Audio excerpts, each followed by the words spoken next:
Dear friends, welcome back to our study of the Gospel of John. Today we are in the third chapter.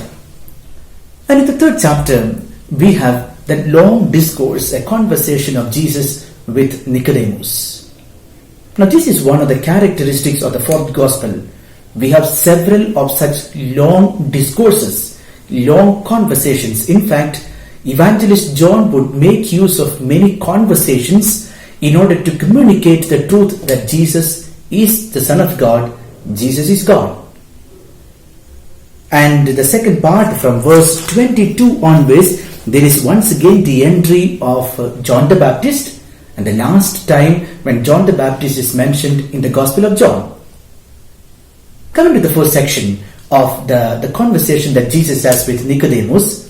Remember, Nicodemus is mentioned only in the fourth Gospel, only in the Gospel of John. And we have 3 times Nicodemus is mentioned. One here, wherein Nicodemus comes at night. And again in chapter 7, verses 50 to 52, there is Nicodemus in the council, the Jewish council in Sanhedrin, where he tries to get a fair hearing for Jesus. And again, towards the end of the Gospel, chapter 19, Nicodemus is presented the third time as helping Joseph of Arimathea in preparing the body of Jesus for the burial. And so we have these 3 instances where Nicodemus is mentioned in the Gospel of John. And chapter 3, 1 to 10 is a conversation that is going on between Nicodemus and Jesus. And from 11 onwards, this conversation, this dialogue becomes a kind of a monologue, and Nicodemus is out of the picture. He is no more spoken about. Wherein Jesus speaks about much greater things. He speaks about the love of God, wherein we have that very beautiful verse from the Gospel of John 3:16. God so loved the world that He gave His only Son, so that everyone who believes in Him may not perish but may have eternal life.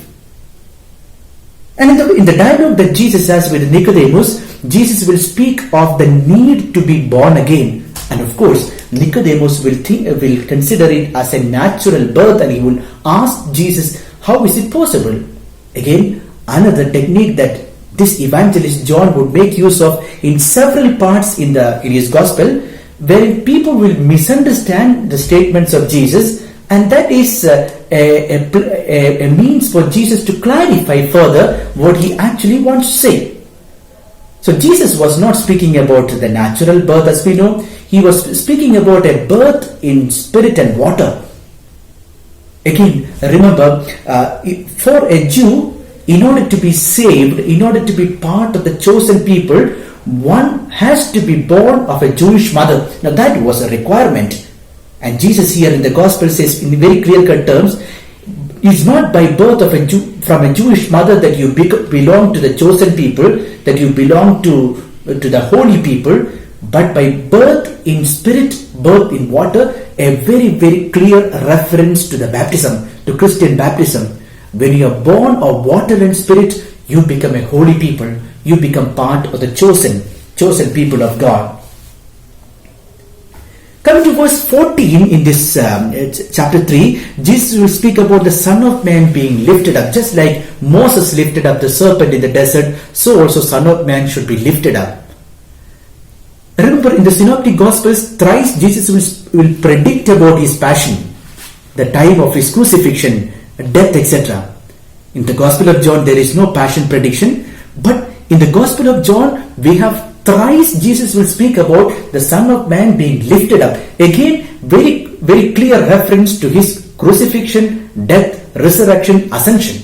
The Son of Man being lifted up. And so here we have got this particular section, and again in chapter 8, 28, in chapter 12, 32 to 34, he will speak about the Son of Man being lifted up, saying when the Son of Man being is lifted up, at the moment of His paschal mysteries, that is the moment when He will draw all men to Himself. And this chapter 3 would end, as I said, with the final entry of John the Baptist. John the Baptist would once again enter in the scene. Once again, he would subordinate himself to Jesus. He would say that He must increase and I must decrease. And so the ministry of John is over, and Jesus' ministry is beginning. Jesus is taking over. So dear friends, let us continue our reading, our close reading of the Gospel of John. This chapter 3, wherein this beautiful dialogue between Jesus and Nicodemus, wherein Jesus would speak about the need to be born again, born of water and spirit. And of course, let us be inspired by John the Baptist, who would tell us, the other must increase, I must decrease.